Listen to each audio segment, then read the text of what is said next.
Welcome to the Silicon Valley Health Institute.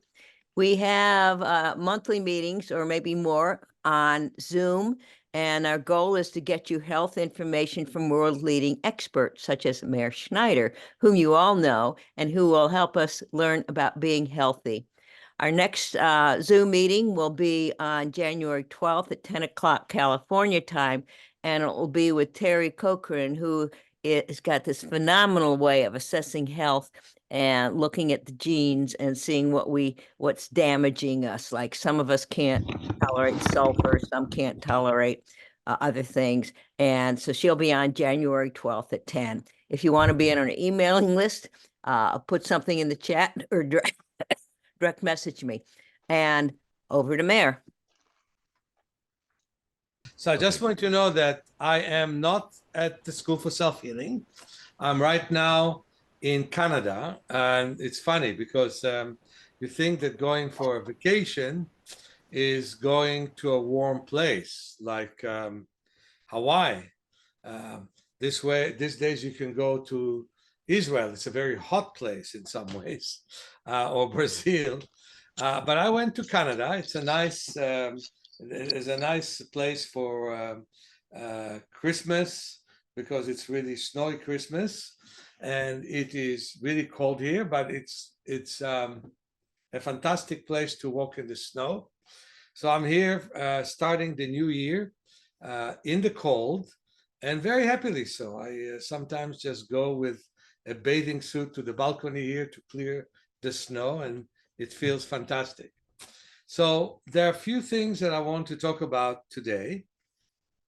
And this is, if we have a New Year resolution, one of the most important things about your resolution should be to discover new things with your body. For example, and Jean, do you want this window to be open or no? No? On your light, yes, it would be better. Perfect. So the few things that we need to think about is what do we do with the body that we have to make sure that we're moving forwards and not backwards. And I would like to say that the number one thing that we should all be aware of is that we live in a very tense time. Now, my tension, of course, became way bigger in October 8th. I was very proud of the fact that I could function. I had to teach several classes, including teaching teachers of natural vision improvement how to work with low vision clients, which was exciting. It was in Barcelona, and then it was in Paris. And of course, I gave general workshops like the one we hope to give this January. We need some more enrollment for that. But one thing that I want to say is that a lot out of our control, for example, anti-Semitism is not in my control in particular. I'm just happens to be a Jew. And anti-Israelism is not in my control either. I happen to sympathize with Israel. So those things are not under my control, but they could definitely hurt me pretty badly. That is so typical. All the news, shooting, corruption, everything can actually eat you up. And let's continue with that. Family problems could be very hard. In fact, many families find exactly in the celebrations of Thanksgiving, of Christmas, and of other forms of gathering, they can find that actually they have much more conflict than they would like to have. And not everything that you do is under your control. Sometimes it's hard to open the eyes. And I must say, I'm not in that state mainly. And I would like to open my eyes when I wake up in the morning. I'm a happy person. But even a happy person meets with mentally impossible situations. But there's something you can do about it, and that is to make sure that you're not being dragged down with difficult situations. that you don't make a double difficult situation, one in your life and one in your mind. The ability to accept, to be present, to love the life that was given to you, because your life is a gift that was given to you by the universe, will bring you to a whole different reality, because things come and go. But the permanent thing is to feel that you do what you need to do for yourself and to be thankful to the life that was given to you. So this is a good way to start the year. Have small obtainable goals in your personal life. So let's start with the fact that we need to improve our vision. One of the worst things that happens is exactly what happens now. Many of us are sitting in front of the computer to see what I have to say.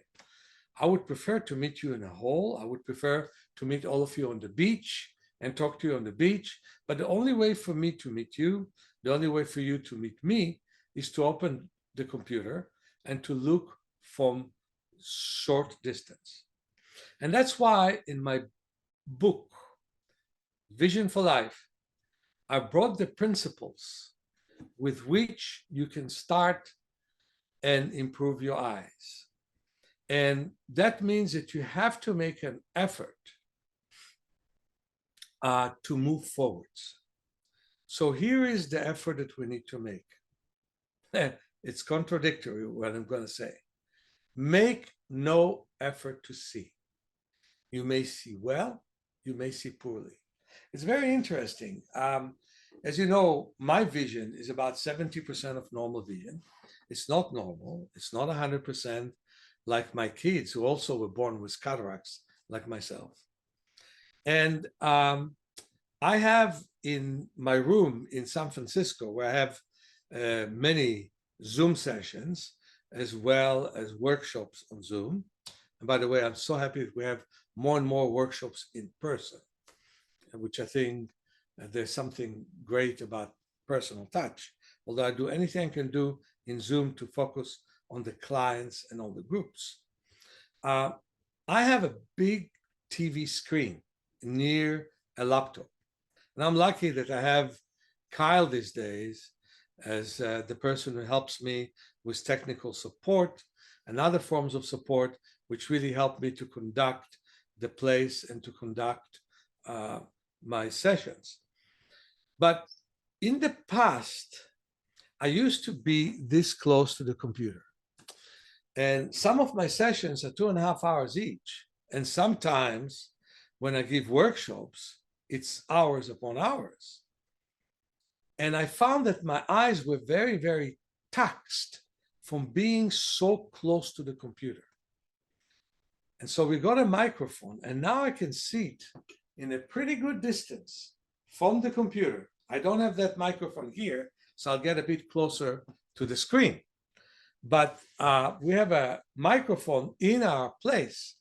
And the very fact that I became farther from the computer, although I don't see myself that well, if I have to see something very detailed from the client perspective, I find myself getting very close to see what the client is showing me. But most of the time when we converse, when I suggest my exercises, assuming most of my clients see better than me, not all, I can tell you, I see it farther and my eyes have such a relief. I'm not waiting for the session to be over, which is not natural to me. I love the encounter with people. I love to talk to them. So let's understand that in modern life, to just move from one thing to the other, the very fact, I need the water, the very fact that we have to sit close to the computer, have to look at books, the very fact that we have to look at many digits which are very close to us is very, very taxing on our visual system. And the visual system is very important because your senses create your posture.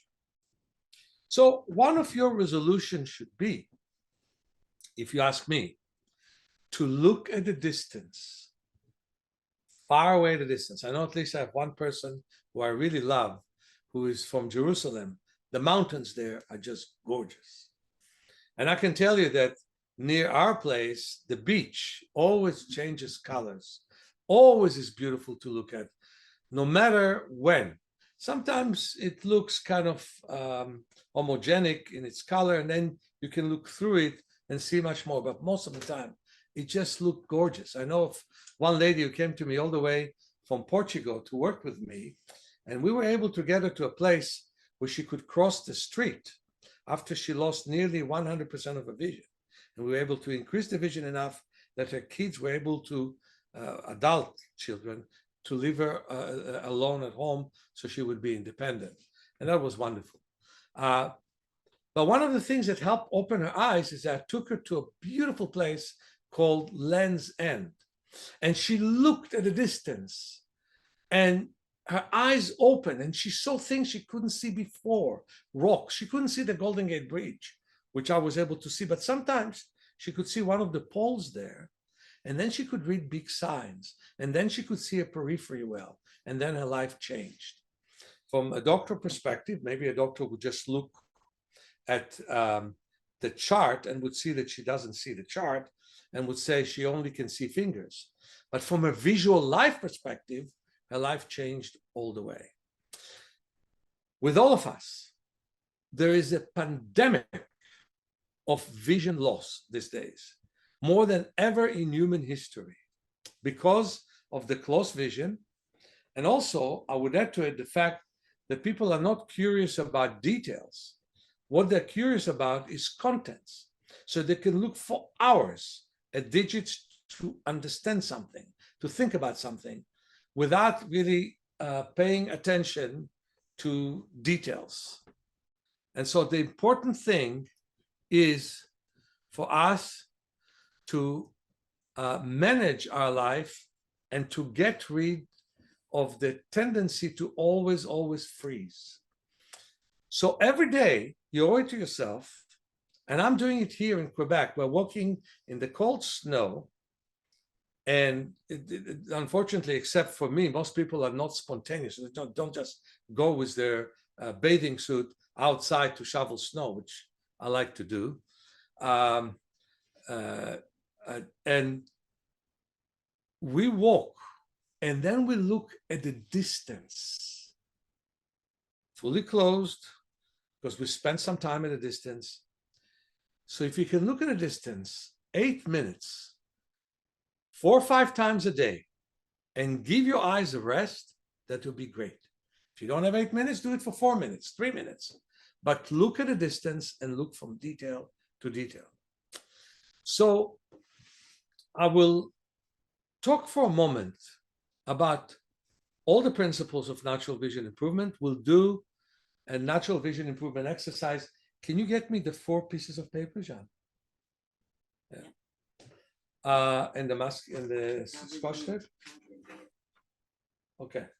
So all of you have been told to bring this 4 pieces of paper. We have them in different colors, but actually the colors don't matter. The size is what matters.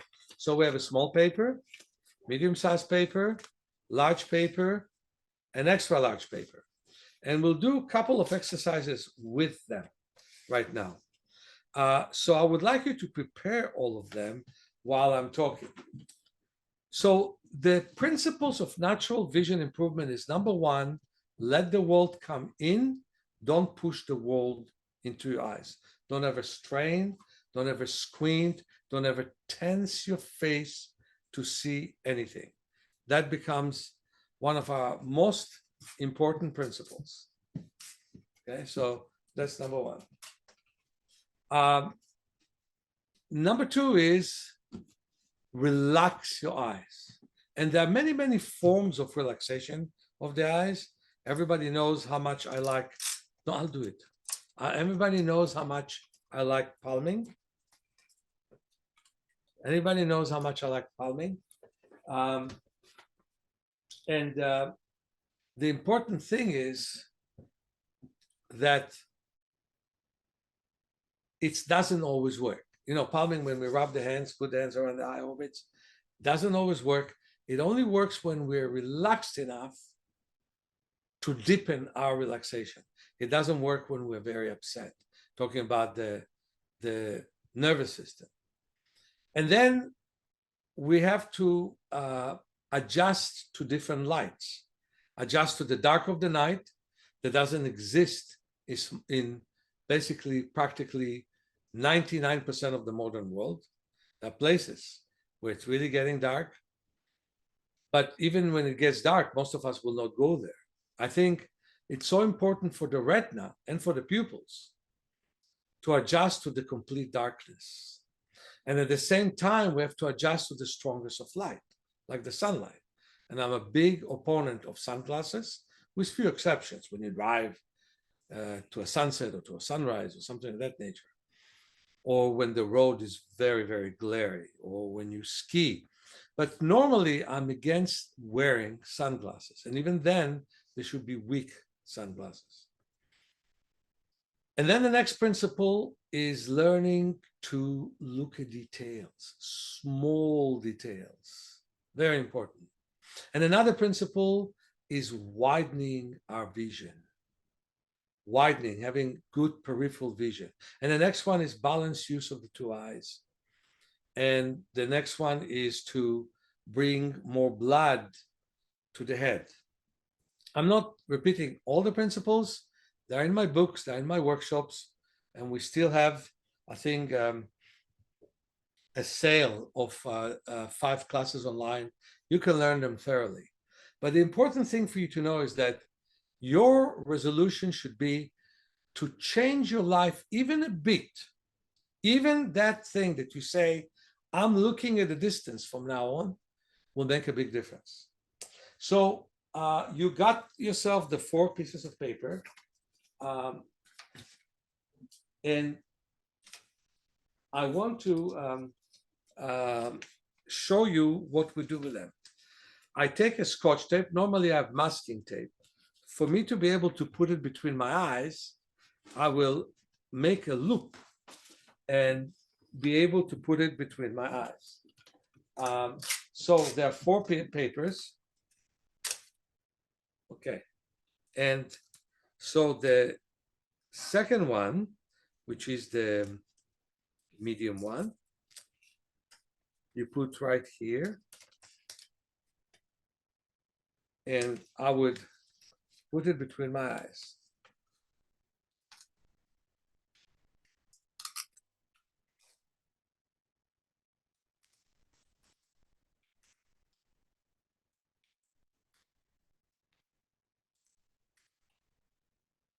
And then the third piece of paper. John, can you help me find the 4th piece of paper? Okay. And we put it like this to put between the eyes.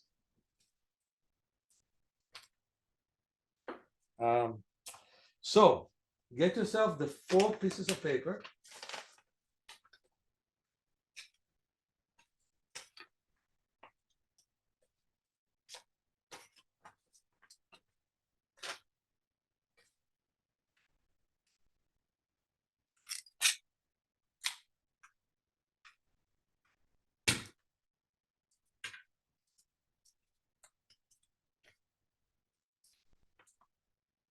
And we put this between the eyes. Okay, we're going to exercise peripheral work in a minute. But the one thing that I want to say is this. Periphery is everything you're not looking at.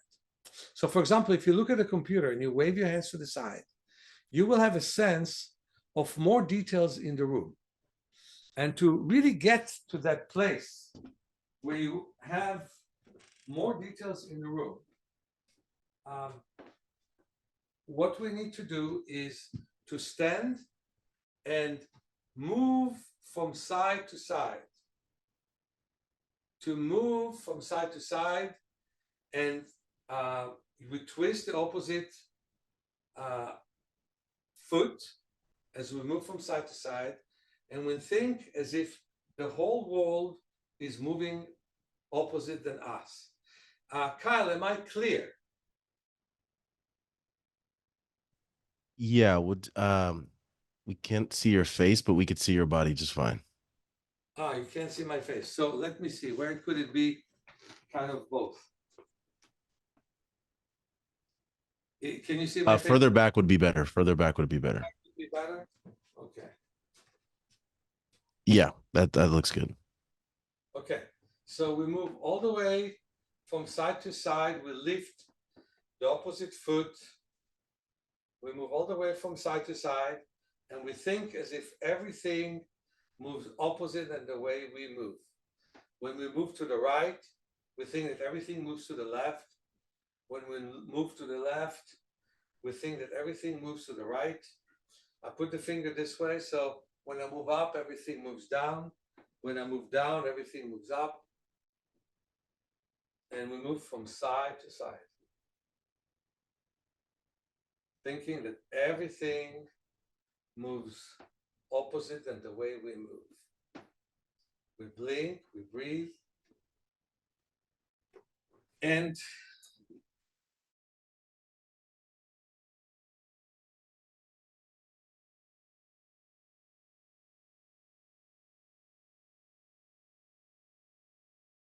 as much as you can, above and below.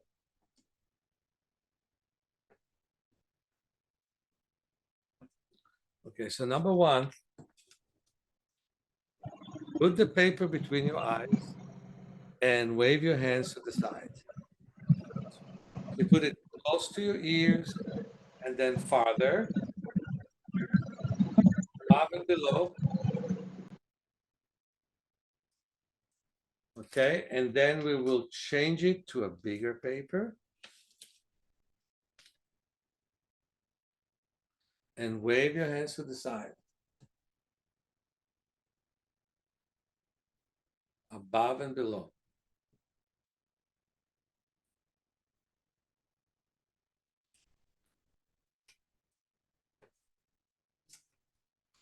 And then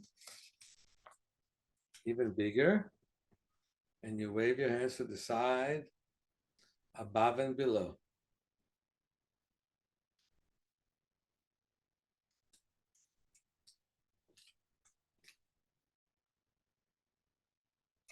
So you wave and wave and wave and wave and rub your hands and palm. Put the hands around the eye orbits with the large paper between your eyes. And then open your eyes and wave your hands to the side.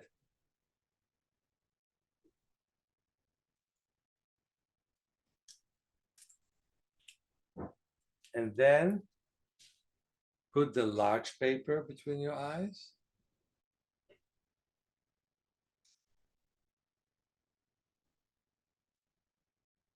And then the medium one. Oops. That's why we have masking tape in our place, Scotch tape here. But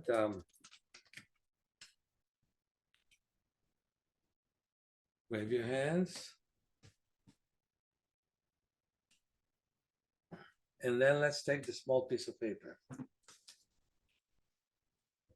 and walk with that paper in your room. John, I need you to direct the camera if you can. Walk in your room, having a sense of your environment while having the small piece of paper between your eyes. Yeah. Can the camera show me? Yeah. Okay. I have to. So eventually, it is not the periphery alone that we want to develop. We want to integrate between periphery and center. And can you give me a written page of some sort? Something written. Yeah, a book. Yeah. Okay. For example, you can look at your hand and wave your hand to the side, or yourself get a written material. And as you look at the written material, you can wave your hand to the side so you can integrate, right? you can integrate between the writing and the periphery. So when I look at this paper, I still see the computer on the side. I still see the walls here, and I'm waving my hand. So I'm aware of my periphery while looking at the center. And yet, clear vision is kind of different than we can think. We actually want to look at small details, smaller than the one we tend to see, but without losing the perspective of periphery. We also want three-dimensionality in the sense that we will use both eyes. Now, that is for the eyes. For the body, there are a few things we need to do. First of all, make a strong decision to go beyond your comfort level. Means if you are basically at my age, around 70, I'm not there yet, but I'll be in my next birthday. I would say the first thing is that you ask yourself, how far do I walk? And how fast do I walk? And don't give yourself a program that belongs to others. It only belongs to you. So if I used to go to the cold ocean of San Francisco, I'm sure there are colder oceans in San Francisco, but I was for many years the only one who bathed there among all my neighbors. And if you used to bathe in the cold ocean, maybe there's a certain age where you say, when I bathe, my body doesn't heat up as quickly enough or can catch a cold. So now it's time to maybe run in the ocean just with a bathing suit and only bathe in warm days. That's where I'm at right now. In the past, could be hail and I would bathe in the ocean. No problem. I like it. The colder, the better. But thanks God to that, I'm in as good shape as I am right now. You can also say to yourself, maybe now it's more time to walk. So you can see me 3 times a week, normally, walking in the park, normally for about 54 blocks, if I count back and forth. That is what you do in your age. But if you're 25, you can do much more. The point is, don't ever injure yourself.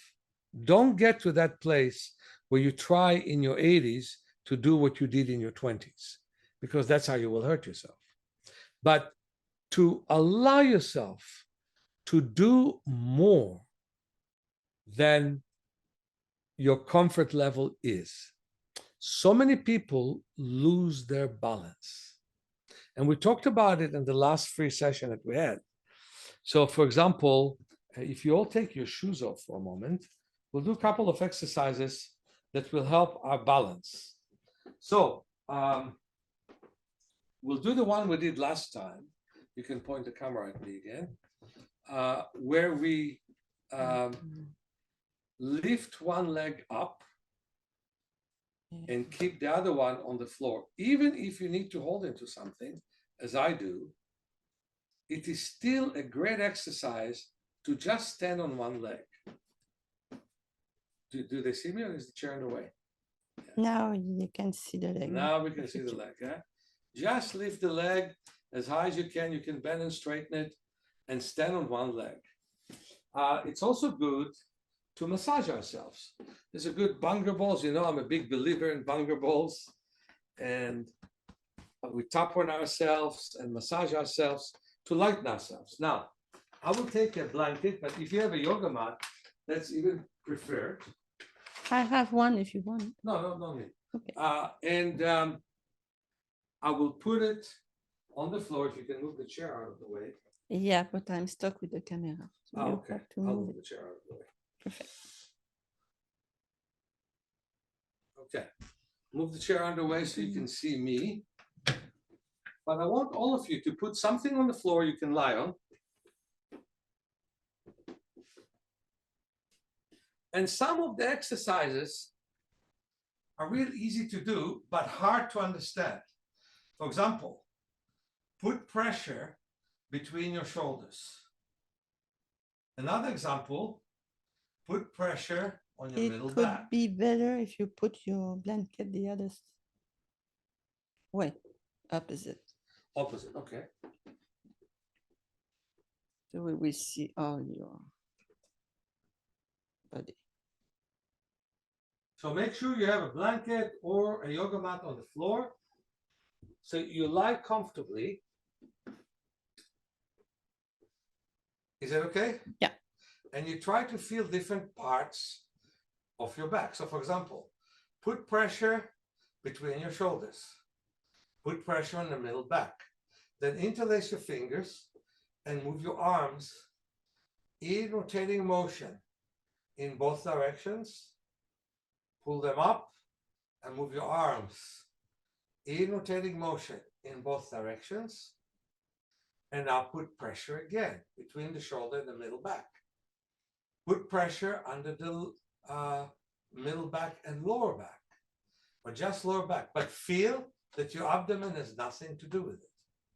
One way to know is lift your legs up, move them in rotating motion when they're close to the floor, bend your knees, and now put pressure. You can bring one knee up, then you can bring the other knee up, so you can feel your back. So one thing that happens with our stress is that we stop breathing. One good exercise is to inhale, hold air in, and then slowly exhale through your nose.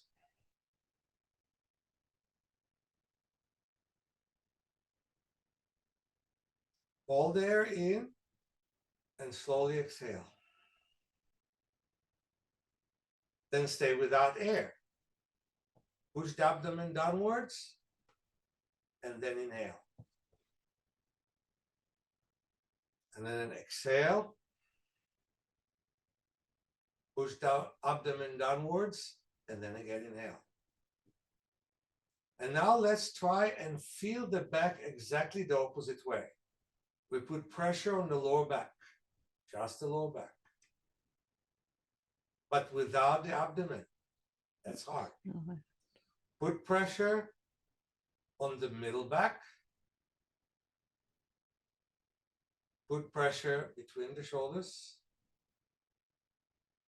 And then put pressure only on the left side of your body, of your back, and then only on the right side of your back.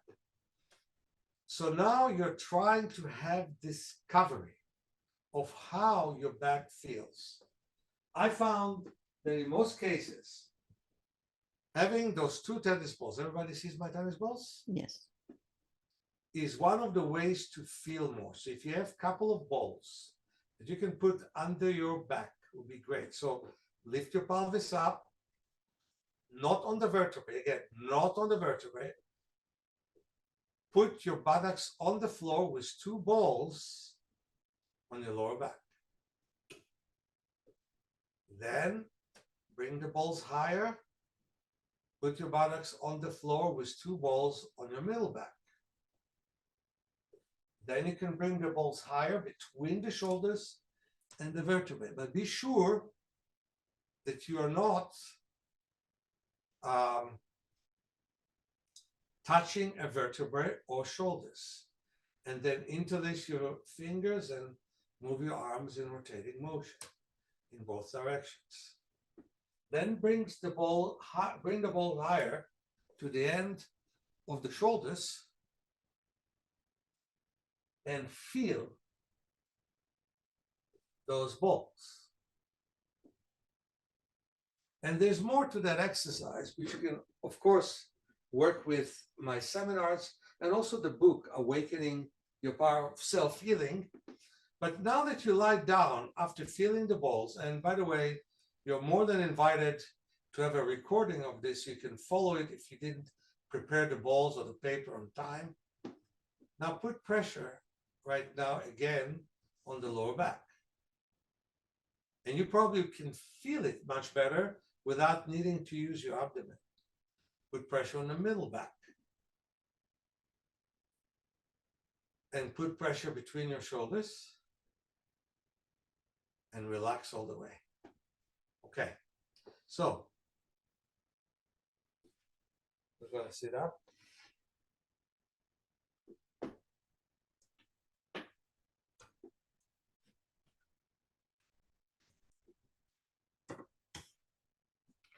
Few other commitments that get you out of your comfort zone. When you climb upstairs, try to not use railing. Downstairs, yes. Sometimes it's also good to climb upstairs backwards to use muscles you never used before. Again, I'm talking to people in my age to a great extent that want to prolong their strength, because the difference between somebody who takes care of the strength of the muscles and one who doesn't is what happened in their 90s and 100 years of age. The more you take care of your muscles, tune them, and feel them, the better you will be. And when we talk right now about awareness, that's something that doesn't exist with most of us. Because anyone who was in my lectures, remember that the two biggest enemies to our well-being, to our back, are the chair that we sit on, because it tenses a lot of back muscles that don't belong to the act of sitting, and our shoes. I love it when I put my boots here, but I used to have big boots. I couldn't feel so much. I feel boots with which I can feel the snow. I like it when I walk that way. I like in San Francisco, where everybody walks with tennis shoes on the beach, when I walk and run bare feet on the beach and feel the sand. That's what should be with you. Feel. And right now, I wanted you to feel your back a little bit more. It's not easy to learn, and it's not easy to teach. But now as you sit on your chair, close your eyes and visualize that the chair carries your weight. Like you have to make no effort whatsoever. The chair carries your weight. And now Anyone else having trouble hearing the sound? Nope, sound is fine. Everything's fine in Berkeley, California. I can see and hear everything perfectly. Thank you. Yes, the volume is very low for me. Fine on the other side of the bay as well. Try raising the volume on your computer. Can you raise the sound at all or no? Everything's good. Well, And everything's fine. okay, good. Okay, I'm closer now to the camera. Do you hear me a bit better? Those who didn't hear me well now. Yes. Yeah, you sound fine, Meir. Okay. I mean, I was far away from the camera when I was on the floor because there's no floor space, which is good enough here. Okay. So close your eyes, relax on your chair, have a sense of the back resting on the backrest, and breathe deeply and slowly. I will finish this section before we'll take a very short break by the walking that we need to do. Remember, I said, when you climb upstairs, do not use the railing unless you're afraid for your balance. When you stand up from the chair, do not use the chair support at all. And I made a mistake of standing from the floor and use the chair, but normally I don't. I get off the floor without using anything. Use the muscles that you have. And try to find muscles you never use. For example, side movements. Side movement is something that's hard for us to obtain, okay? So the important thing is to learn to start to use what we normally don't and to start to feel in the body what we normally can't feel. So my apology, it's not my natural setting. It's not my school. I'm doing it at my partner's home. So I don't have the exact camera I always have in my school. When we'll have the next webinar, you can expect me to be much clearer. But as soon as I get off the camera, it's kind of hard to hear me. All right, so here is the thing that I want us all to do right now. And this is to refresh ourselves. Let's do a few things. Those of you who have tennis balls, can you point the camera Towards me. Do you hear me, everybody? Yeah. Okay. So Yeah. Yes, yes. Yes, you sound great, Mayor. Yes. Perfect. so we move the foot back and forth right here. We move between our toes to the heel and heel to toes, little toe to heel to little toe, from side to side, from side to side. We do like this, and the same thing we'll do with the other foot, toe to heel and heel to toe, with the foot rubbing beautifully and squeezing the ball from side to side. I want to tell you, I travel too much. I would say I travel a lot. I don't know how many times I'll travel this year, but I'm booked to go to Brazil. That's a long flight with connecting flight. I'm booked to go to Barcelona, and I'm sure there'll be some other good flights that's going to happen. And if I'll tell you how many times I flew last year, your head would spin. But the point is, I've learned to not tense myself too much by having two tennis balls that I would massage my feet with, and I would massage my back. So when we get to 15-hour flight away and everybody's exhausted, I actually feel kind of refreshed because I massaged myself, and I also, of course, use the bunger ball. You know what it is? Yeah. I used the bunger ball to hit myself beautifully during the flight, and I didn't let myself get too tired. The bunger ball, what's nice, it can hit you between the shoulders, and that's a big deal. So I wouldn't say it's an easy thing to fly for 15 hours, but at the same time, it doesn't have to be as hard if you also take care of yourself and relax, because most people try to sleep and they wake up with tense neck and other kinds of problems. And I don't share their tension because I'm loosening myself up, because otherwise the connective tissue becomes real hard.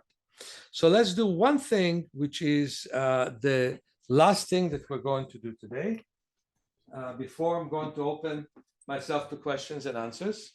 I'll be glad to answer your questions. And that is, when we walk, you have to point the camera, please.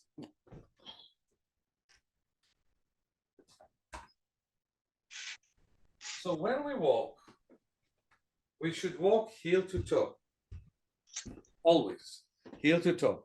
But it's very hard to teach people to do that. When you walk backwards, it should be toe to heel.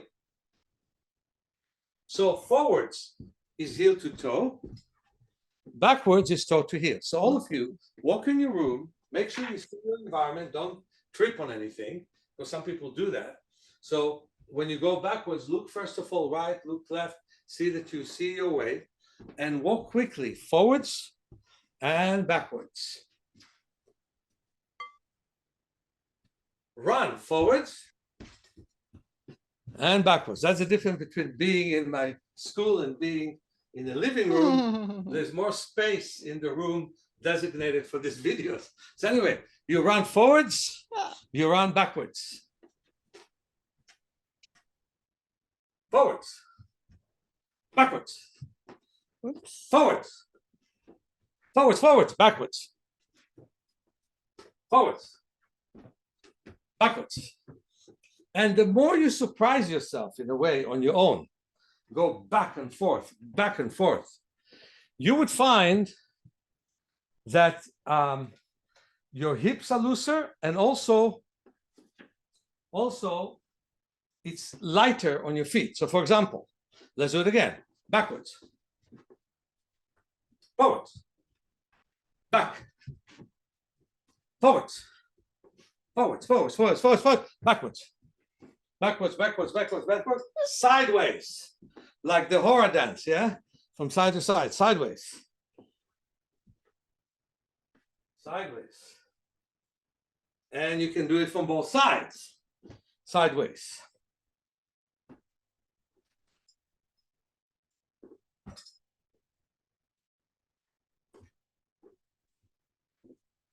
So sideways from all sides.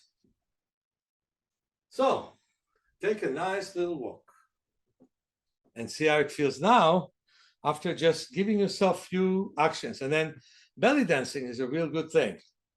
So to move the hips, okay, if you can put down to my legs too. Yeah, In you rotating have to motion? go back if I want to have the head too. Okay, you don't need my head.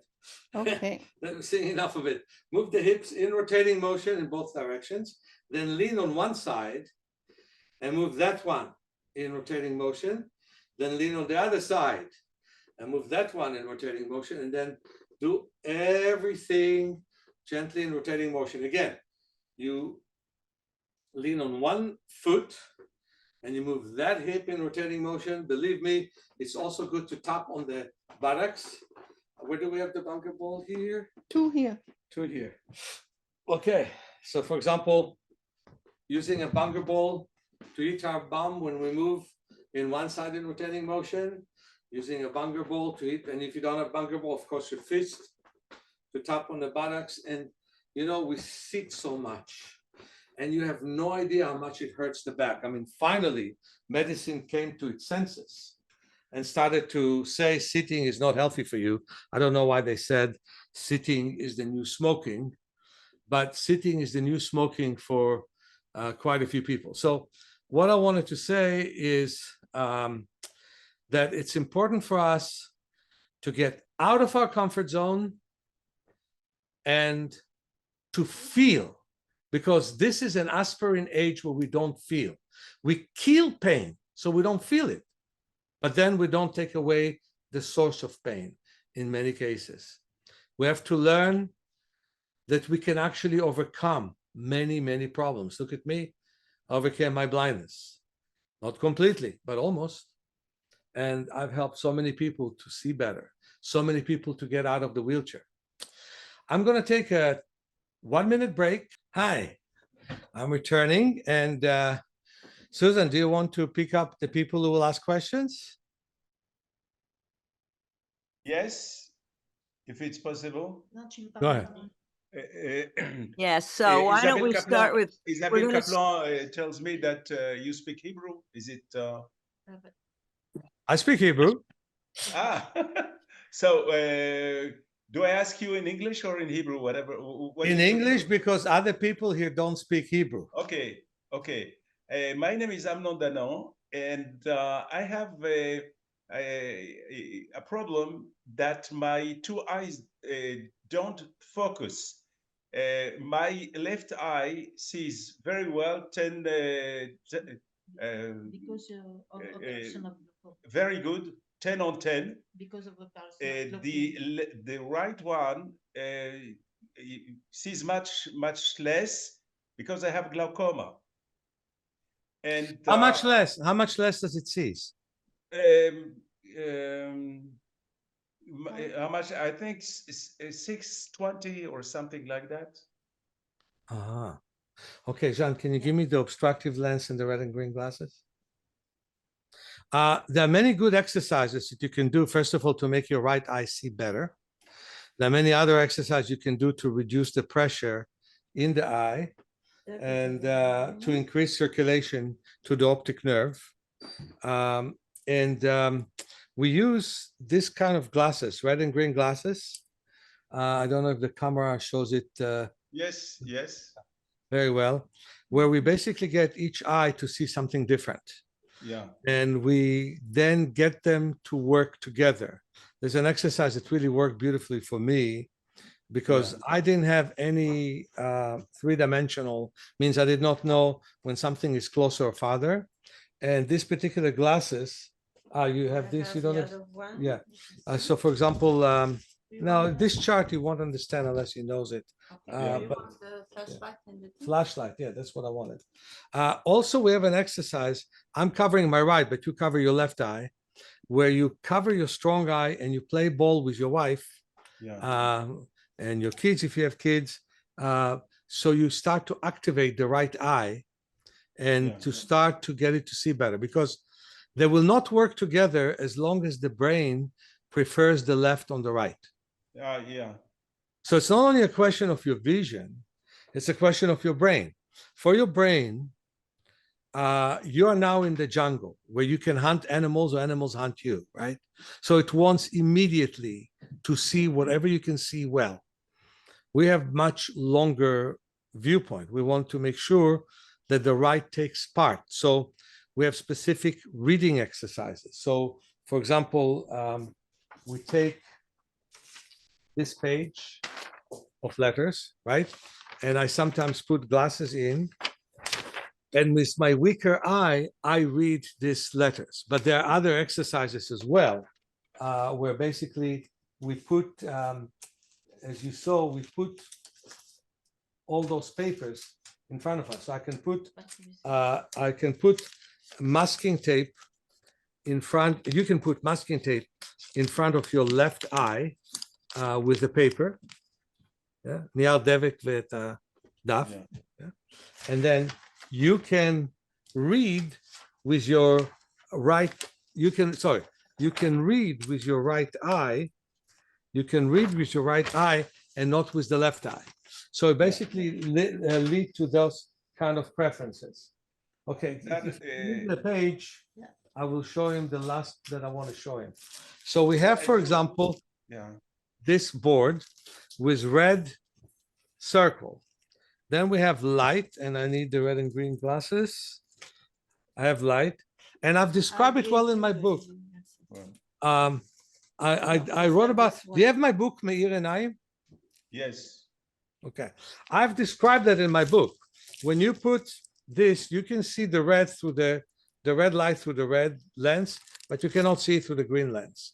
So if you put the red over your right eye, and so you'd see the circle. Let me just Show him, yeah. Yeah. And so you put through the red. I don't see you, I just see him, so I cannot see what they saw. Do you see the? Yes, I do see the circle. Yes. Okay, I see the perfect. circle. So the circle you would see with the green lens, Yes. but the light you will only see with the red lens. Yeah. Okay. Yeah. And if you're able to do this, there's a lady by the name of Sarit in Israel that you can be in contact with her, and she can start to work with you. And whenever I come to Israel for my next workshop, make sure that you're in our mailing list, and that we could invite you to could let you come to the workshop, and you should see me there for 5 or 6 long sessions so we can work on this. But there's a lot to do to create willingness of the brain to use your weaker eye, your right eye, Okay. and then get them to work together. There's one more exercise you can do immediately. And this is that you put this between your eyes. Okay? Can you show the camera, John? I don't know what I'm showing, I just. Melissa. No, I'm seeing just them, I don't see you. Okay. That's my problem. All right. Can you see me? Yes. Okay. I see Again. half. I see the half of your face. Okay. Go back. Yeah, Mayor, if you could step back, or Jean, if you could bring the camera up a bit. Yeah, can you put, John, bring the Now, camera. now I see you. Okay. So throw the ball from hand to hand above the head, and each eye sees the ball in a separate place. Now that is something you can do 10 minutes twice a day, and already that's going to make a big difference for you. So there's a lot to do. Just follow my book and work with it. Contact Vered or Sarit or both, and work with them and be in touch with us. I can do with you also a Zoom session, but you can also get our classes online, and we can work together this way. And you can, the moment the right eye will start to work with the left eye, you'll have much easier visual life. Let's put it this way. And the peripheral work we did today was good for you as well. But the thing is that it was okay up to last month or the two last months. It was okay. It happened that they started to be not in focus. Listen, the stressor was there even before the symptoms came.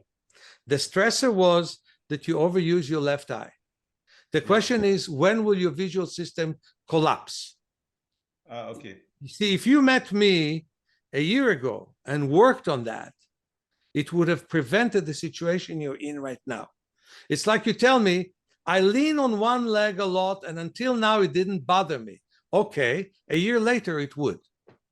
Okay, so you are having a stressor of unevenness. Lack of balance is a problem. Okay, we want to move to the next person. Okay, before we get to Gabriella, one question. You put the red lens or the green one over the weaker eye? You put the red over the weaker eye. Okay, That is Gabriella, you're that on. That is in that exercise. That's all. Ah, c'est là. C'est- Gabriella. Hello. Oh, I don't see you. I'm so glad to finally meet you. I have 3 of your books, and I've had one of them for the last 20 years. And I'm just. I'm sorry. For the last 20 years, I've done something very bad, and this is I gained some weight from all the chocolate I eat. But I also want to say that I lost some hair. That's from nature. That's being Jewish. I'm not losing anymore. But the other thing I could say is that my eyes got better, no matter what. Wow, that's awesome. So in one of your books that I've been reading, because only in the last 2 years I started having problems with reading close. I can see really well in the distance. But the book says to... But your arms are too short. That makes sense. So it says that I have to do all these exercises for 90 to 120 minutes. And being a mom that works and studies, I find it hard to find the time, which if you tell me it's the only way, I will make the time. Let's put it this way. Let's put it this way. Once a week, give yourself a workshop of 2 or 3 hours and do them. Throughout the day, you can have a minute here and a minute there. You would see me going almost anywhere I go with this palming stick. Can people see the palming stick? Put it on your legs. This I palming don't, no, I don't see the. So put the camera. I can. You cannot see. I can see. I can see. You can see. Yeah, we can all see, Mayor. We can see. The problem is that on this screen. We don't see Meir, so maybe you. Okay, can Jean. Now we see only Meir. Okay, so let's. I want to see her right now. Let me just, in this case, put it another way. Okay, great. I want to see her. So I see. For example, when Jean likes to do shopping, and it takes her some time, my eyes feel much better because I go where they sell chairs and I sit down for as long as she shops and palm my eyes. So what I'm saying to you is, okay, you take the page with large and small print and you do whatever you do. And then there is a sunny spot. You go there, you read in the sun, you cover with a piece of paper, the small piece of paper, the stronger eye, you wave your hand to the side and you read with the weaker eye. And you'll see that you see much better. Whenever you have 3 minutes, look at a distance. So the point is to be aware, to give yourself time off whatever you're doing, because there's first of all yourself, Gabriella, and the question is, what is number one, you or or your commitments in life? Truth is both are important, and your breathing is important, your circulation is important, your vision is important. And let me tell you how important it is. How old are you right now? 45. 45. It's so common that people at the age of 42 start to be farsighted, okay? But then it is common at the age of 60, you have cataract. And then it's common at the age of 75, you have macular degeneration. So now you're working on the fact that when you're 100, you still see well. This is why you're doing this work. And that leads to my next question, which is, should I get glasses in the meantime? Because I'm almost afraid to get glasses. I would say yes. I would say low prescription glasses. Because one thing you're not allowed is to strain. Okay? So read in the sun, read in very strong light. Get yourself, first of all, very strong light that you can have in your house, that you can read well in a table lamp, and also strong light above that you can read. But then if you're in a strange place, so you can use the light of your phone to read a menu.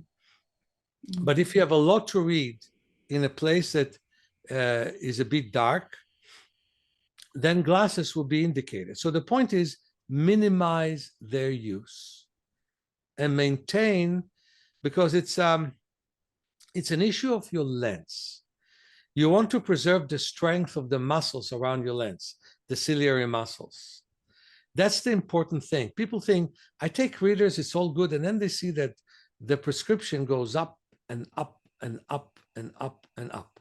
And then there's readers for the computers, readers for books, and eventually it becomes glasses for distance that you don't need at this point, which I hope remains for the next 50 years, you know? So the point is that what you need is to do those exercises. When you look at a distance, then the muscles are rested. Then when you look from near, you see better, because when the muscles stretch, it's easier for them to constrict.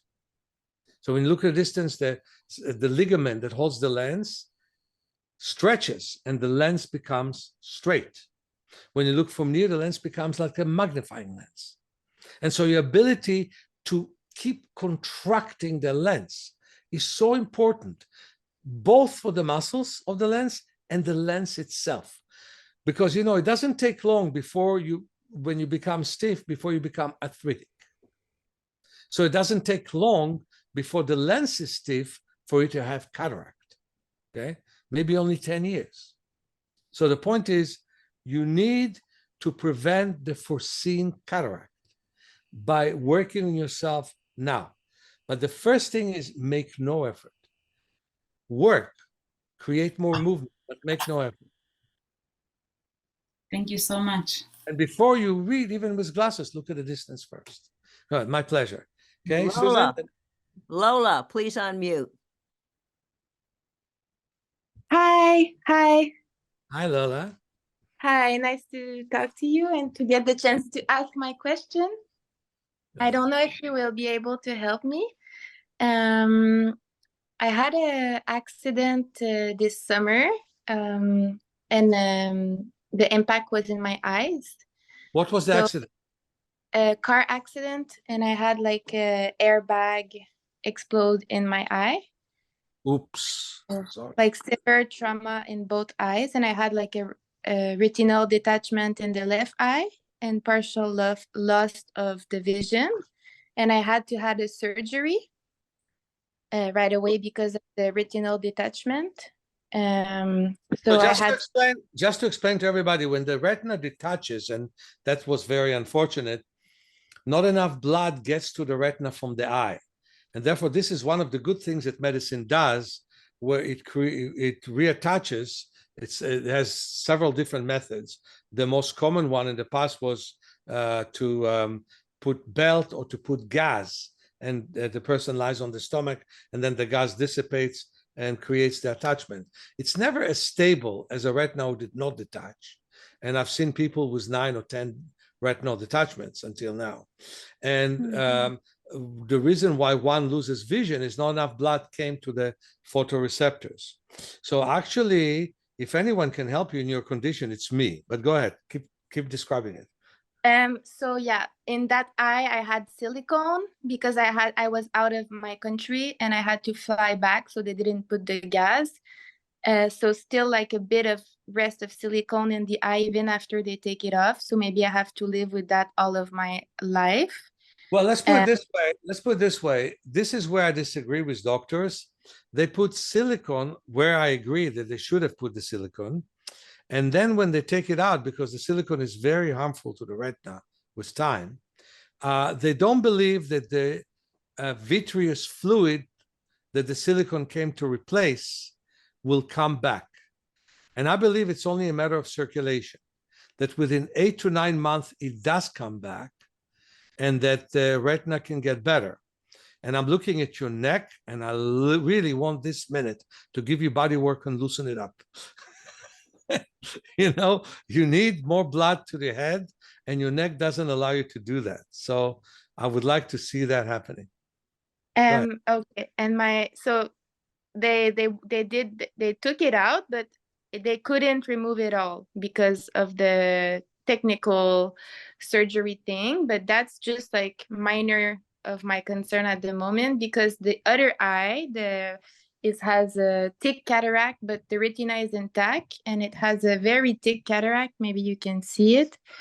And so I wanted to heal it naturally, but it's been like 6 months. Let me ask you a question. Cover your right eye.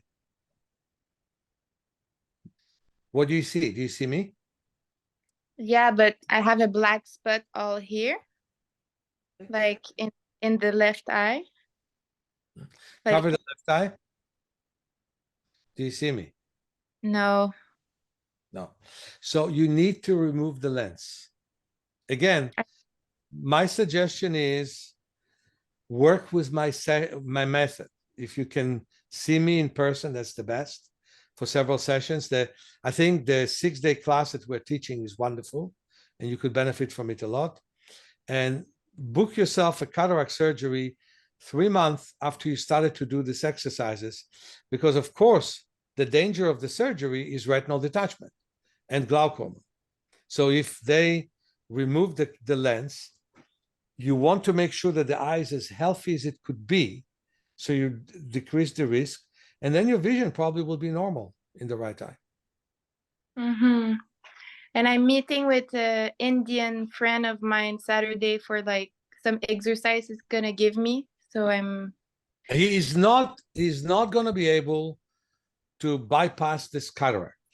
Now, we have special techniques where we patch the left eye and have light blinking to wake up the right eye. And you will immediately see somewhat with the right eye, and you would see better with both.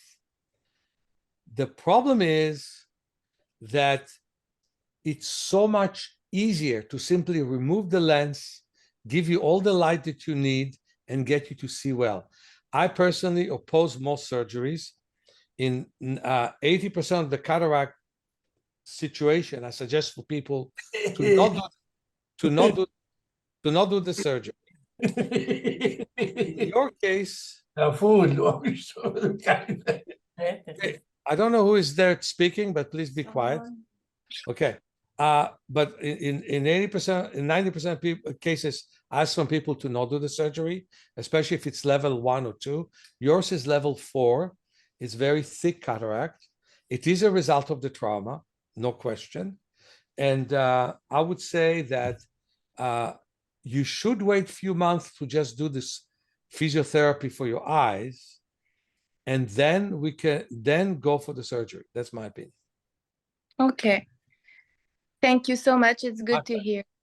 Okay, Susan? Deepak, you're next. Please unmute yourself, Deepak. There you are. Okay. All right. Am I unmuted? You're fine. Yeah. Thank It's you. the same question that I had. Is my husband and I, we both have eye problems. I had surgery in one of my eye for cataract. I don't want surgery in the second eye. When I am about, like, let's say about 2 or 3 feet from the computer, I can see you with closing the surgical, the one that I had surgery. I can see you. It's a tiny bit foggy, but I can see you.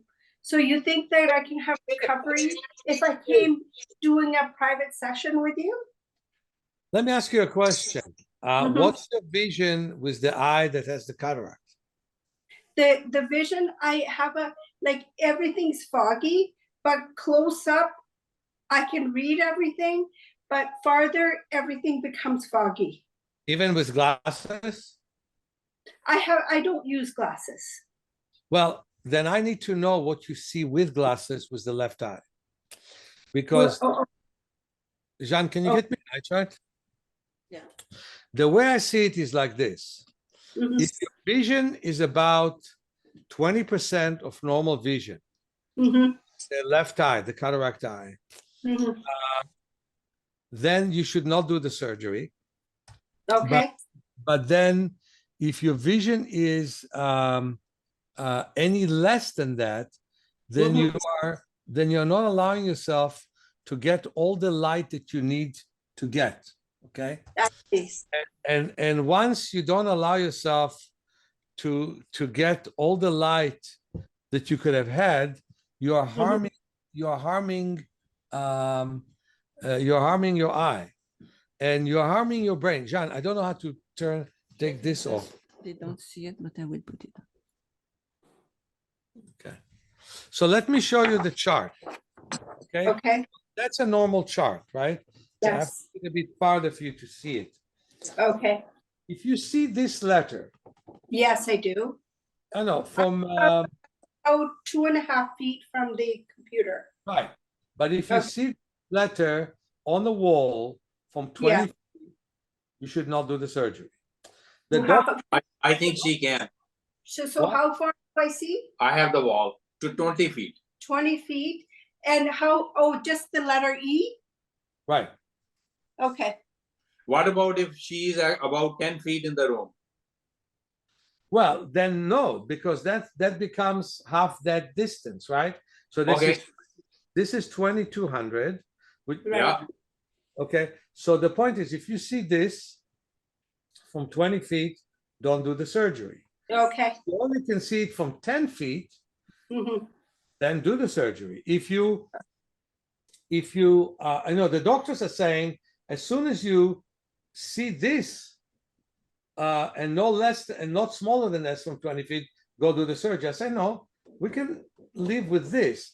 So the point is this: get yourself glasses and find out how well you see the big letters, and from what distance. And then absolutely, What if I don't have glasses and how far, if I see it 20 feet, then I should come see you instead? I would say see me and work with me, Okay, but I want to know what's your potential vision. I see. What's your potential vision? Even if you choose not to wear them, which is a good thing, but what is your potential vision? Because I want to make sure that you're not deprived from vision that you need in time of danger, from vision that you need for security, from vision that you need to see an opera or something of that nature. What's your potential vision? That's what's you know, important. because I have surgery in the other eye, I don't have a problem seeing everything. But then you want the eyes to work together. Do you remember Yes. the case of the Yeah. person from Israel Yeah. who spoke with me? And Yeah. all of a sudden, his whole visual system collapsed because with one eye he saw perfectly, and the other eye much worse. You can't afford to continue. So yeah, have with me private sessions. Where do you live? You know, we're in British Columbia, Canada. Any chance that you're coming this way? Well, my partner lives in Quebec, so I come to her twice a year. Okay. I need somebody. I had several workshops in British Columbia, but I don't have an organizer for Vancouver at this point. But if I would do that, yeah, but it's not so far for you to come to San Francisco. Yeah, we can come to San Francisco. And, Yes. it's really not And far. a private session would work Yeah, better? let's have several private sessions, and Okay. I'll be glad to help you, and I'll be glad for you to also come to my class. That'd be great. Okay. So what's Which your class husband problem? Which class do you recommend? The 6-day eye class. Oh, 6-day eye class. Okay, good. Okay. Okay. And I have one more. I have one question for myself. And when we will come, we will probably come together. Great. My name is Deepak. So what I have is that I had a cataract surgery already done in both of my eyes. And so I can my numbers are like, one is like 20/40 and another one is 20/60. However, I have a glaucoma in both eyes. Did And that I start? have- By the way, I want to ask you a question. Did the glaucoma start after your surgeries or before your surgeries? It was before. Okay. So I have a glaucoma in both of my eyes, and I use eye drops. And also I have a retina epiretinal membrane. Wow. Okay. So I wanted to get rid of them. Well, first of all, if you ask me what glaucoma is, it's death of the optic nerve, basically. And in Yeah. your case, it's very partial because your vision is still excellent. It's not Yeah. 20/20, but it's close enough. This is after my surgery. Yeah, fine. But that's your potential that's your potential vision. I mean, Yeah. we want to go up to 2030, 2020, but that's the point is we want to make sure that the optic nerve doesn't deteriorate. That's right. So, example, the peripheral work we've done this morning was very good. Okay. But I would say something else. Working on your posture, working on your neck becomes something very, very important. And that is, I think glaucoma is death of the optic nerve due to, number one, as the doctors are saying, pressure. But number Yes. two, poor blood flow to the optic nerve. And number three, imbalanced use of the eyes. So if we can get to balanced use of the eyes, so that exercise of putting the paper and throwing the ball, Yeah. and that comes in order to create balance. And the red and green glasses come also in order to create balance. So imbalanced use of the two eyes becomes a very, very big problem. So what I suggest is, since I'm very booked already with clients, because one of the reasons I do the 6-day class is that there's 6 half days. And so many people come to me for private sessions. Maybe I'll have a room for one there, but maybe you and your wife should come a week or week and a half before the class, work with me for several sessions. You definitely need about 8 or 9 sessions with me, 2.5 hours each. You can be in each other's session if it's okay with both of you. And, but I want to focus on one person at a time, and then come to the class and work with us in a class situation. And before that, for my book, from my webinars, I think they're still on sale. I'm not sure, but even if they're not on sale, you can call Kyle and get them on sale.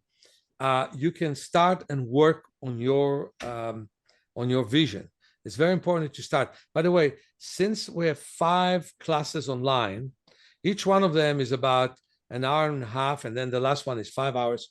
Only do them half an hour at a time. I don't like when people look at the computer too long. And before you look at the computer, always look at the distance and always wave your hands to the side to have a sense of. Point is, you can't allow the nerve fibers to keep dying. Then it's a dire situation. So we really want to work on expanding periphery, bringing more blood circulation, creating balanced use of the two eyes. So for the next 50 years, you'll have normal vision. Perfect. Okay, thank you. And I have one more question about my son has a myopia. Can he come? Would that be easy to do? What do you do in that case? Oh, he can come simply for the class and get rid of his myopia. Oh, okay. And so if he can participate in your sessions, but I will not look at him. I will focus on you and your wife, because that's what my goal would be. But definitely he can benefit from everything we do. Look, some exercises are good for everyone. Sunning, where we close our eyes and move your head from side to side, that's good for everyone. Palming is good for everyone. Yeah. So those things. What? Staying in the dark room. Oh, that's fantastic. That's fantastic for everyone. There's some limit for glaucoma, but there's no limit for myopia. So he can definitely come with you and participate. And this is a good time for him to work on his myopia. It's just terrible. In the beginning of the 20th century, 6% of the kids had myopia. Right now, about 80% of the kids have myopia. And that had to do with looking at the computer, taking all those classes online. We really need to understand we weren't born to have those problems. And we can get rid of the problems. And that is important for the rest of his visual life, basically. Thank you. Okay, and Adam.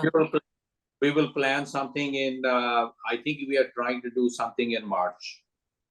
Well, if you're to do something in March, then it's going to be for the 3 of you. I think we correspond. Right? Yeah. So come for more than one day. It's not enough to do one day, really. How about 2 days? 2 is better. I would suggest 3 at least. Okay. Okay, thank you. My pleasure. Adam. Appreciate it. Adam, you're on. Yeah, hello. Hello. Did you call Will already or not yet? Sorry? Did you call Will? Just listen to this and then do it. Did you call Will? Will Fuller. Is it Adam? It is Adam. Hello? Hello. Do you hear? Hello. Sorry. Yeah, I hear you. Did you call Will Fuller? Yeah, I didn't have his number, didn't work. I mailed him, but I didn't get any response. Oh, I suppose So yeah, just to resume, I do the sunning, palming, look in the distance. I work with the ball. I work with the green-red glasses. I work with the beads almost every day. So I keep the eyes, working. I take frequent breaks to palm and stuff like that. But now I'm going to do the operation, and I spoke with my operation surgeon, and she refuses to do like a zero operation of the left eye, because her philosophy is that my brain is used to being myopic on the left. So she's going to take it from -6 now to -2. But I said I want to do it to 0 so I can, have equal chances. Is there any other doctor you can trust who would do it differently? The thing is, I have a hard time doing the operation the normal way, because I don't like when people touch, when they're going to measure the pressure, they put things. I can't stand that. It's awkward. So they're going to do narcosis. Look, I don't like what she's saying, and I don't like what she's doing. Try to haggle with her, see if she can go down to 1.5. But between you and me, if you reduce your myopia from 6 to 2, that's already an achievement, right? Yeah. Yeah, but that's with a lens, because it's my cataract which is creating this enormous myopia. No, I understand, but I would love it to be 0, if you ask me. Yeah, me too. I understand your difficulties. I completely have the same problem. I hate my eyes to be touched with those machine and with this pressure and all this checks. Maybe you can find if there's any doctor with a different philosophy. The only thing I can tell you is I know somebody in Spain by the name of Emilia Salvador, who is a fantastic ophthalmologist. She retired, but maybe she would be willing to do something for you. So try and be in touch with her. But other than that, I would say that you're in the hand of a stupid doctor who doesn't know any better. So there's not much we can do about it unless you're willing to see others. So Emilia Salvador, you can find through the Bates Association of Spain. You can even contact Maurizio from Italy and ask for her name and number. I can send you. Jean can send it to you. Yeah. She can send you. Good. So what's her name? Emilia. Yeah. Emilia Salvador. See if she's willing to get out of retirement and do you that surgery. Or maybe she knows somebody who would do it, because I believe that 0 correction is much better for you. That's my opinion. We both share the same viewpoint, but you're in the hand of the doctors. And the fact that you don't like to be touched in your eyes, I've seen some people getting hurt from exams. So I don't blame you one bit. Yeah, the other thing I can do is ask around in Sweden and see if there's other places. The advantage with Sweden is it's free, and most of them, the doctors, they know pretty well what they're doing. And this somebody I know, Elizabeth Anderlin is her name, and she studied in a couple of my classes. Elizabeth Anderlin, she's a Polish. Let's see if we have her in our mailing list. She's a Polish lady, but she's specialized in retinal surgery. See if she is willing to do cataract surgery, or she can influence an ophthalmologist to do it. But I remember she came to me from Sweden, and we had tumultuous relationship, but we definitely respect each other. So see if Elizabeth Anderlin is there in your phone book, or you can find her in some directory and talk to her and say, that's my recommendation. Yeah, okay. I'll try to get another doctor, because it's a big operation, and So remember the name. Remember the name. Okay, thank you, Susan. The next question. Lasagna. Hello. Good evening for us. I just wanted to ask you. You mentioned that what country are you from? From Slovakia. Okay. Я разговариваю по-русски. Не знаю Okay. Okay. I understand the Russian. I was used to speak fluent. I can understand. You can go on in Russian, but English is better for me now. Yeah, absolutely. Go ahead. Yeah, perfect. Thank you very much. I just wanted to ask you, you mentioned that you travel too much, yeah? And do you travel also, or make your courses somewhere here around the Europe also? Let me tell you something. I'm gonna do a special course. Are you a physician? No. Because a physician from Slovakia have contacted us. That's why I want to tell you about. Okay, but actually, I was working in a hospital and on the department. It's focused on the eyes. So in Spain, in Barcelona, yeah, which they also call Catalonia, I will have a 3-day course or 2-day course in October, and then we'll take the speed train. And I don't know the name of the place in Spain, but I can connect you to Joanna, who arranges it for us. And there we're going to talk about how to work with low vision, because that's many people who are natural vision practitioners want to borrow my experience of how I work with people. Low vision means that you can't actually correct it well, even with glasses, that you see maybe the big letter or maybe not with glasses. So that's what low vision is. So anyway, what I would like to say is that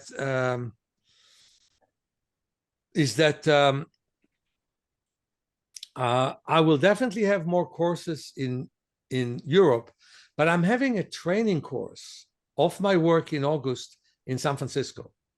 And it is from the 4th to the 16th. And maybe it's worth your while if you can do it.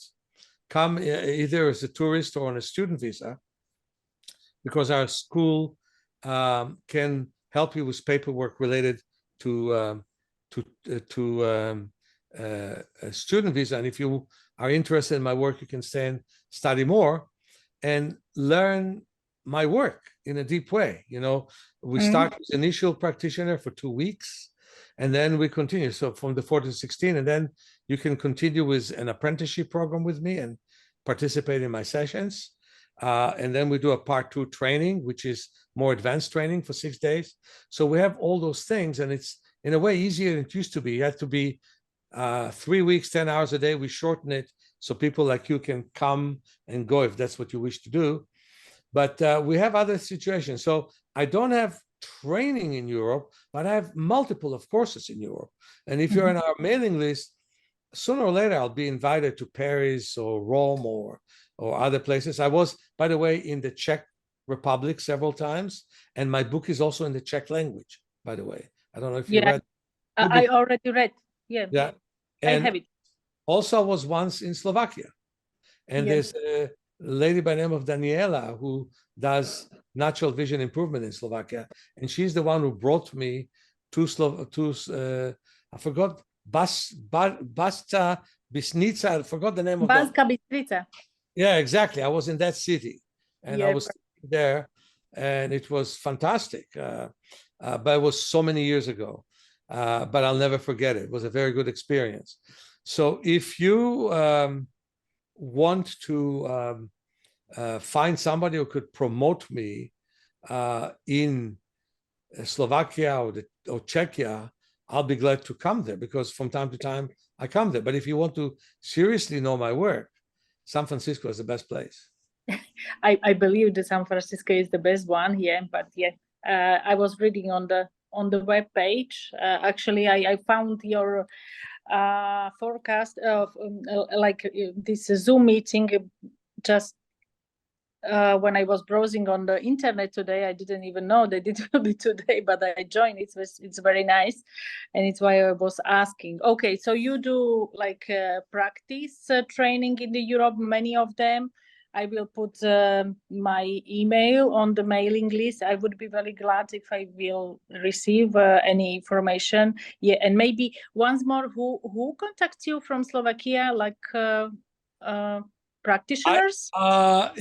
No, there is a lady by the name of Daniela who is not a practitioner in my work, but she's a Bates teacher, and she studied with Aileen Whiteford. So I can probably through Aileen get Daniela's email, because I don't know if we continue to correspond. We did continue to respond after I was in Slovakia, but only for a while. So Yeah. Daniela from Slovakia, and it's interesting. She got the Dolphin Club of that city to sponsor me, which was interesting. Oh, Yeah, okay.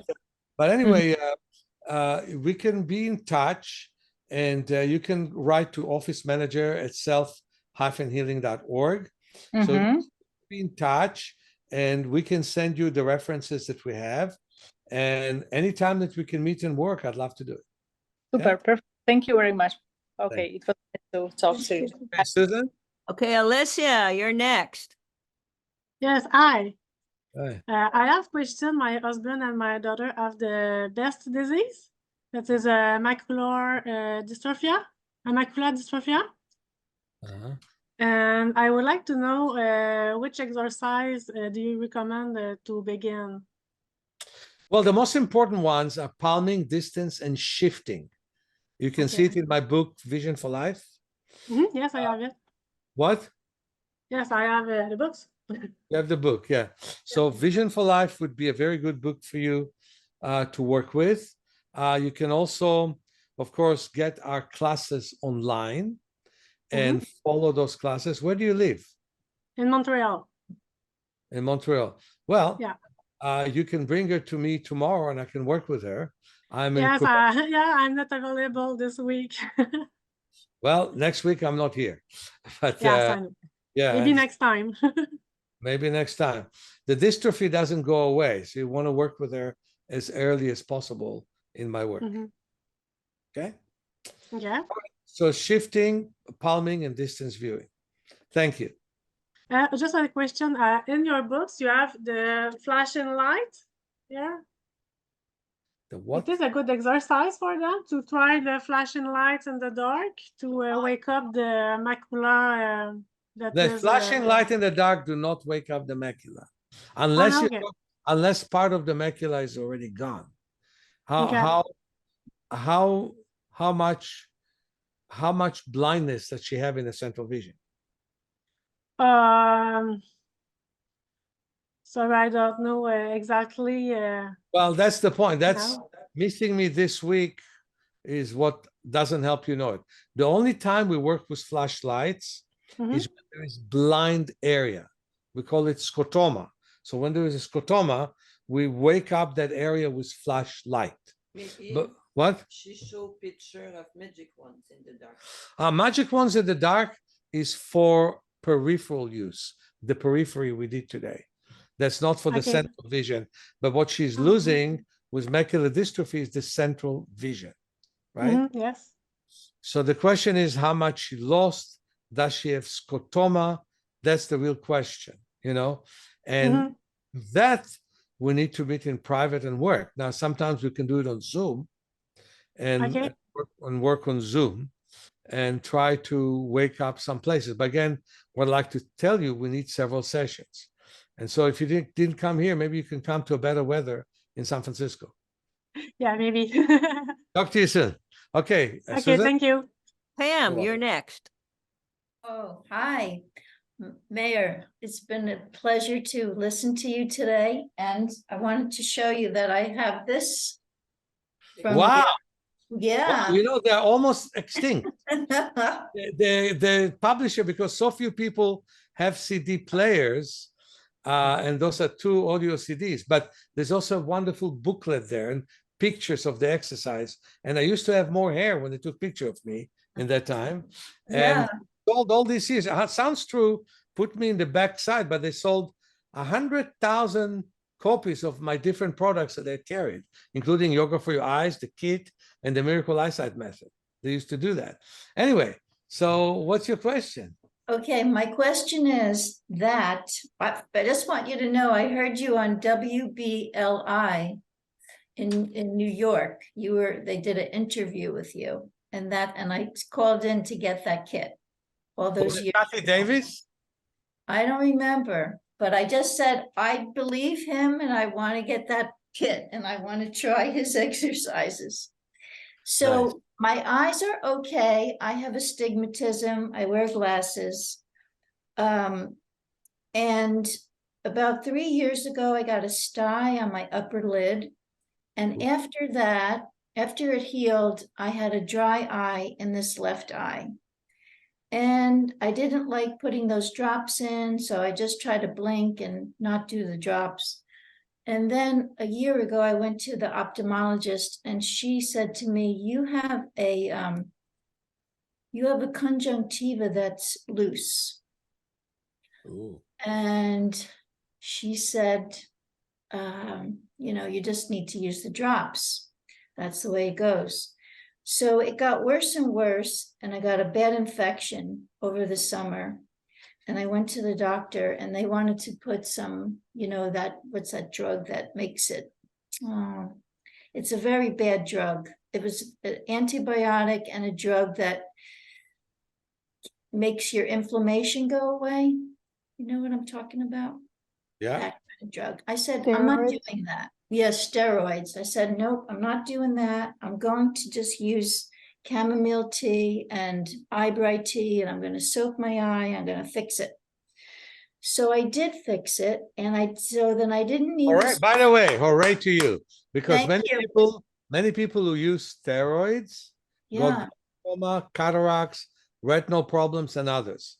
So the fact that you did it with eye bright tea and chamomile tea is fantastic. One thing I would like to suggest for you is to sometimes put hot towels around your eyes and then cold towels. So, you don't have to do it for a long time. Like you do it 1 minute hot, 1 minute cold. You do it 3 times a day, and it's going to make the eyes better. Also, to bring more tears to your eyes, you need to work on all the exercises we suggested today on the floor, and also work a lot on your middle back. As you work on the middle back, it will help the neck, and do also a lot of neck stretches. And also when you blink, make sure that you blink all the way, that the eye opens all the way and closes all the way. So you really blink and help bring the tears. But Like again, like this. yeah, like- exactly. Yeah. All the way. That's what you need to do all the time. And again, do it even 3 times a day. Hot towel, cold towel, hot towel. I mean, cloth, around your face. Yeah. But I'm so happy that you resisted what the doctor suggested, because I've seen so many problems coming from that. I can't even count them, Well, So you know what? When I read the side effects after I picked up the prescription, I said, I'm not doing that to my eye. No way. And I told her so. I told her that I wasn't going to do that, because she said, you probably need surgery to fix you. Oh, she said, you have a lesion on your eye too. Now it turned into a lesion. So I said, well, I don't want to do that. So then when I came back, the older gentleman who's in his 70s, because I'm 64, he's a little older than me, he said, I don't think you need surgery. He said, but you could go to the surgeon anyway and see what he thinks. He's probably going to tell you to use prednisone. I said, not going to do that either. So I didn't go to him, because like the other gentleman before, I don't like all those tests that they do to your eyes. They stress me out. So I went to a new ophthalmologist that was supposed to be like so compassionate. And when I got there, I liked him, but then he wanted to put these yellow dye drops in my eye to measure the lesion. And he put it in the good eye, and it stung me so bad I cried. I said, I don't want you to do that, my other eye. He said, well, we can't figure out what's going on unless you let me. So that was a big mistake, because that was a drug that really messed up my eye and made it very inflamed for many weeks and gave me digestive issues. I forget the name of this yellow dye, but it's made from petroleum, and it helped him look at my cornea, and he said, your pressures are great, your macula is great, there's no corneas, you're fine. But he said, if the lesion gets bigger, you'll need surgery. So he said, we'll just track it. But that was a bad mistake. I should have trusted myself and said, you're not going to put that yellow dye in. So since then, I've had, more and more, just it looks wet a lot. So you think if I just do what you told me? with the If you wetness? do you do what I told you, that would be great. But Yeah. also relaxing the eye with palming and looking at the distance and doing the long swing. Also being physical. You need to be physical. Do you like to walk?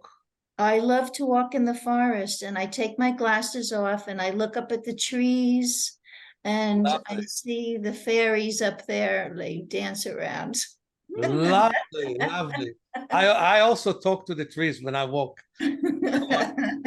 So being physical is already useful for you, and anything, swimming, dance, anything that gets your blood flowing, and massaging your face. Look at this nice exercise. I put my two hands here, and I massage like this. I'd like put pressure on my face from both sides. That's a great thing. Like a circle. Like a circle. Okay. Okay. Thank you very much. Thank you, Meir. Thank you. God bless you. Thank you. Thanks. Okay, Pazit. What do you want? Oh, Meir, do you think my lesion will go away? Do you think it's possible? Definitely. It is too. Yeah. Okay, great. Definitely. Okay, my friends. Hi, Dr. I'm from Israel. Well, what? You have another person. I'm from, you can hear me? Yes. I'm from Israel. It's a pleasure to meet you. I have a question. I wear glasses, like you can see, and I love it.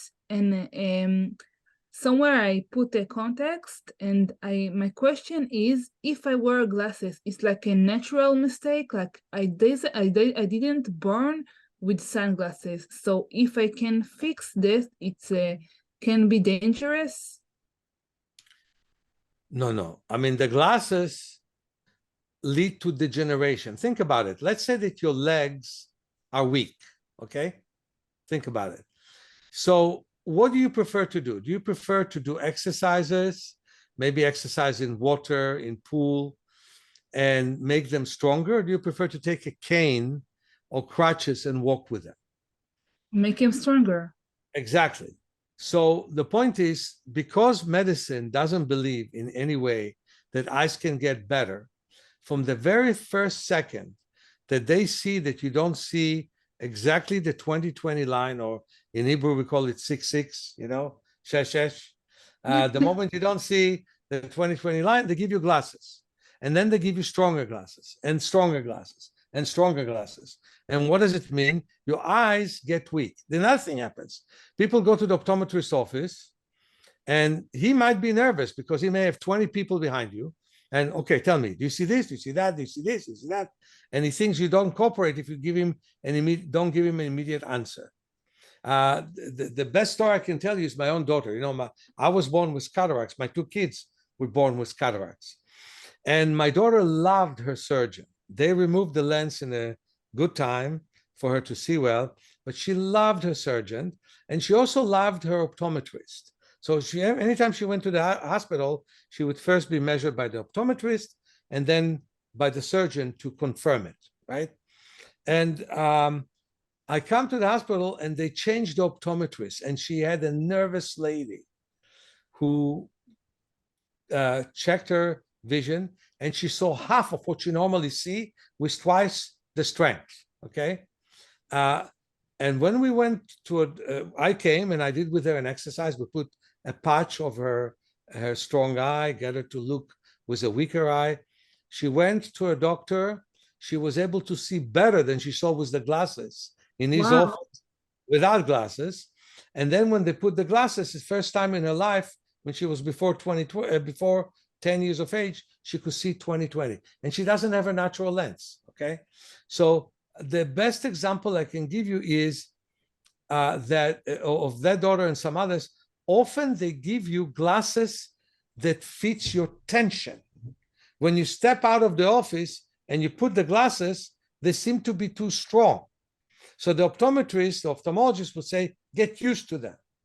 Just like you get used to shoes, something like this.